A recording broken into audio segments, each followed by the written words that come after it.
ГСП онлайн. Городские новости сейчас. В воскресенье 12:00 лыжная база УРМЗ «Мохнатые старты». Соревнования проводятся впервые. Сегодня собрались представители 6 пород, всего порядка 18 питомцев. Всего четвероногих друзей делят на 2 команды. В первой только лабрадоры, во второй 9 разных пород собак. От самых маленьких той-терьер до бордоского дога. Просто очень хотелось бы, чтобы собаки как можно больших пород присутствовали на нашем соревновании. Должны быть дружелюбные, и они должны уметь общаться, а не так, что привели их, и они начинают все между собой драться. Они должны любить людей и всех.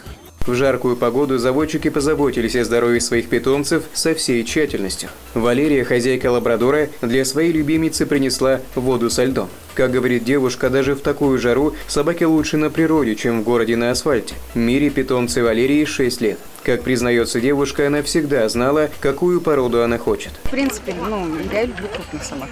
То есть для меня вот это нормальный размер. Я могу с ней справиться. Вот маленьких собачек, не знаю, это не мое. То есть мне нужна собачка, чтобы я могла с ней кататься на велосипеде, она за мной бежала. То есть, как-то плавала, куда-то брать ее в лес этот же самый, чтобы не думать, что ее унесет орел, например, себе в гнездо.